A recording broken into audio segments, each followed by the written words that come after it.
Second lecture 15। मैंने अपने last lecture में एग्जांपल जो है आपका 4 तक कराया था, 5 और 6 आपको अपने आप करके देखना। अब एग्जांपल 7 देखते हैं। वो कह रहा है डिस्कस करिए 1/1 - e⁻z। डिस्कस करिए इसकी सिंगुलरिटी किस पॉइंट पे z = 2πi पे, कितनी सिंगुलरिटी किस लेवल की होगी, किस ऑर्डर की होगी। तो एफ ऑफ जेड उसने ये दिया। मुझे पता है कि अगर नीचे वाला पार्ट 0 हो गया तो ये फंक्शन एनालिटिक नहीं होगा। तो नीचे वाला पार्ट मैंने 0 कर लिया। e⁻z = 1। 1 किसका मान होता है e⁻0 का। फिर मैंने इसका लिख दिया जनरल वैल्यू। याद रखना जनरल वैल्यू लिखते कैसे हैं। अगर e⁻α e⁻z e⁻α हो तो इसका जनरल वैल्यू होगा z = 2nπi + α। ये इसका जनरल वैल्यू है। याद रखना मेरी बात इसकी, ठीक। ये जनरल वैल्यू होगी। तो ये तो 1 था, 1 की e⁻0 का मान था, मैंने जाके जनरल वैल्यू लिख दी। अब n का मान इसके अंदर कितना रखा जाएगा 0 +-1 +-2, इस तरह बहुत सारी वैल्यू आएंगी। तो जैसे आप वैल्यू रखनी शुरू करोगे इसके अंदर तो इनफाइनाइट वैल्यूज़ ऐसी होंगी जब ये नीचे वाला पार्ट 0 हो जाएगा आपका। क्लियर होगी बात मेरी। लेकिन हमें तो किस पे डिस्कस करनी है 2πi पे। जैसे हम n का मान 1 रखेंगे इसके अंदर तो 2πi आ जाएगा। तो 2πi क्या बन जाएगा, एक पोल बन जाएगा। बटे में है, सिंगुलरिटी रिमूव की नहीं जा सकती तो पोल बनेगा निश्चित तौर पे। क्योंकि ये जब जेड का मान 2πi इसके अंदर रखोगे ना तो ये इनफाइनाइट बन जाएगा, तो ये पोल बन जाएगा। और कितने ऑर्डर का पोल बनेगा, 1 ऑर्डर का पोल बनेगा। क्योंकि इसका कोई पावर नहीं आ रहा। अगर पावर 2 आ जाता, 3 आ जाता होल पावर, तो उतना ऑर्डर हो जाता है इसका। ये ऑर्डर 1 का बनेगा। और ऑर्डर 1 के पोल को हम सिंपल पोल भी बोलते हैं। तो वो यही पूछना चाहता है कि 2πi पे कैसा पोल बनेगा। तो सिंपल पोल बनेगा। आप ये इसका आंसर में लिख देंगे। अब देखिए डिस्कस करिए सिंगुलरिटी किसका, कोट पाई जेड बटे z - a का स्क्वायर एट z = a। छोड़ दो आगे की, मैंने आगे कुछ नहीं याद सोचा, बस मैं फंक्शन लेके चला, कोट को तोड़ लिया कोस बटे साइन में। नीचे वाला पार्ट 0 जब होगा तो फंक्शन एनालिटिक नहीं होगा, सिंपल सी बात है। इस पहले वाले पार्ट से z - a का स्क्वायर कितना है 0, तो z = a क्या हुआ, पोल हुआ। कितने ऑर्डर का, 2 पावर आ रही, 2 ऑर्डर का पोल हुआ। क्योंकि रिमूव नहीं किया जाता, चाहे आप कंडीशन में रख के देख लेना मेरी। साइन पाई जेड वाला पार्ट 0 रखोगे तो यहाँ से जेड का मान कितना आ गया है, तो यहाँ से तो पोल आया ऑर्डर 2 का। यहाँ से कितने पोल आएंगे, जितनी n की वैल्यू होगी। n की वैल्यू कितनी रखोगे 0 +-1 +-2, कितनी वैल्यू रखी जाएंगी इनफाइनाइट। तो इनफाइनाइट नंबर ऑफ पोल्स आएंगे यहाँ, लेकिन सबका ऑर्डर कितना होएगा 1। यहाँ पावर 2 होने की वजह से ऑर्डर कितना हो गया 2। अब 8 के बाद एग्जाम्पल 9 देखो, इस तरफ लिख दिया मैंने। वो कह रहा कि शो दैट दिखाइए ये फंक्शन सिंगुलरिटी नहीं रखता। देखो मैं लिख रहा है फंक्शन माइनस में था, इसे बटे में लेके गए। नीचे वाला पार्ट जब 0 हो जाएगा तो फंक्शन की क्या मिल जाएगी हमें, फंक्शन एनालिटिक नहीं होएगा और सिंगुलरिटी मिल जाएगी वहीं पे। नीचे वाला पार्ट देखो 0 हो सकता है। क्या जेड का कोई ऐसा मान रख सकते हो आप इसमें कि 0 हो जाए। जेड का ऐसा मान कोई रख ही नहीं पाएंगे आप, जो ये पूरा e⁻1/z 0 बराबर हो जाए। कभी नहीं हो सकता ऐसा, नामुमकिन है बल्कि, ठीक है ना। केवल इनफाइनाइट ही है कि ऐसा जब आप 0 करते हो, लेकिन उसमें वो भी माइनस इनफाइनाइट, बाकी 0 कहीं नहीं होना है टोटली पूरी वैल्यू में। But here is no value of z for which e⁻1/z² become 0। ये 0 कभी होगा ही नहीं। जब 0 नहीं होगा एफ ऑफ जेड ऑलवेज कैसा रहेगा, एनालिटिक है। तो f of z has no singular point, इसके अंदर कोई सिंगुलरिटी है ही नहीं। अगर यहाँ से 0 रखने पे जेड का मान मिल जाता, इसे 0 रखने पे जेड का मान मिल जाता और सिंगुलरिटी क्रिएट हो जाती, वो इसके अंदर नहीं है। एग्जाम्पल नंबर 10 देखो आप, एग्जाम्पल 10।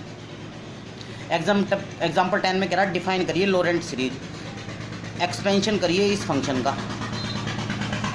पहली बात लोरेंट सीरीज डिफाइन करने के लिए कह रहा, तो लोरेंट सीरीज मैंने आपको पिछले लेक्चर में बताई थी। ये क्वेश्चन उसने यहाँ गलत दे दिया, ये पिछले लेक्चर का क्वेश्चन था, पिछली एक्सरसाइज का क्वेश्चन था। आप लोरेंट सीरीज की परिभाषा लिख देना पहले तो यहाँ, उसके बाद इसका एक्सपेंशन करने की बात कर रहा।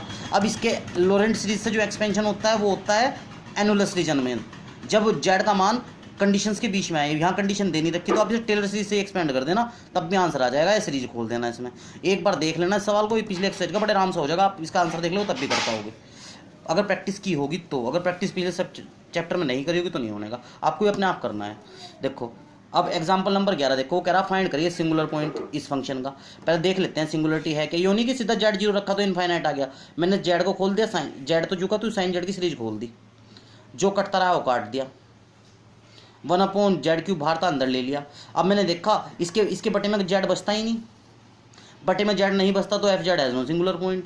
क्योंकि बटे में जेड होगा तो वही तो इनफाइनाइट करेगा, उसी पे तो फंक्शन एनालिटिक नहीं होगा, वही तो सिंगुलर पॉइंट बनेगा। लेकिन बटे में जेड बचता ही नहीं, खत सब कट जाता है, इसका मतलब f z has no singular point.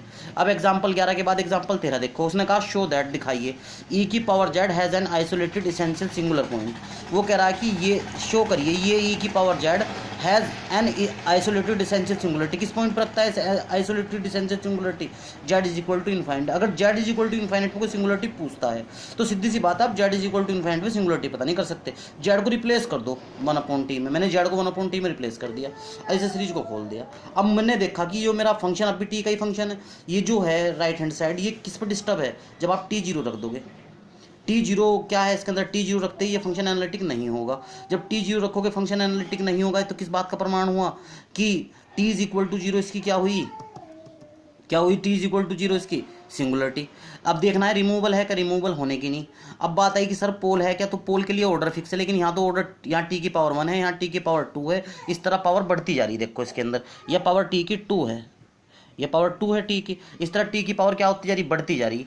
तो इसका ऑर्डर भी फिक्स नहीं है, तो ना तो ये पोल ना ये रिमूवल, तो ये कैसे सिंगुलरिटी हुआ, t is equal to 0 isolated essential हुआ। अब t इज इक्वल टू 0 जब यहाँ रखोगे तो किसका मान हुआ, z का, तो z इनफाइनाइट क्या हुआ, आइसोलेटेड इसेंशियल सिंगुलर पॉइंट। यही मुझे इसके अंदर प्रूफ करना था। अब नीचे मैंने एक कमेंट दे रखा है यहाँ से, z की पावर 4 + 1 इज इक्वल टू 0, इसके फैक्टर करने हैं। अब इसके फैक्टर करने का तरीका क्या है, ये कॉम्प्लेक्स नंबर का सवाल है, ये एग्जाम्पल 12वां एग्जाम्पल है, उसमें दे रखा जब ये वाला पार्ट जब 0 होगा तो वहाँ से सिंगुलरिटी आने वाली थी, तो इसके फैक्टर कैसे करोगे, तो -1 को इधर ले आना, तो -1 हो जाएगा, पावर दोनों तरफ 1/4 कर देना, ये आ गया। -1 किसका मान होता है, cos पाई प्लस आई साइन पाई, cos पाई का मान -1 होता है, आई साइन पाई 0 होता है, इसे इस तरह लिख देना। इसमें इधर भी 2n पाई जोड़ देना, इधर भी 2n पाई जोड़ देना, 1/4 पावर में रखे रह देना। अगली बार इसमें डिमूवर थ्योरम लगा लेना, 1/4 यहाँ आ जाएगा बटे में इसके दोनों के। फिर n का मान कितना रखना, 0 1 2 3, ये 4 मान रखने हैं, तो आप 4 मान वैल्यू के 4 मान निकाल लेंगे जेड के, ये चारों मान ही आपको निकालने हैं इस क्वेश्चन में। ये डिमूवियर थ्योरम का क्वेश्चन है जो ट्रिग्नोमेट्री में पढ़ाया जाता है, आपके यहाँ से हटा दिया गया था, थोड़ा सा दिक्कत हो सके, एक बार इसे समझ लेना अच्छे से, कोई दिक्कत है तो मुझे कॉल कर लेना, ठीक है, ओके, थैंक यू।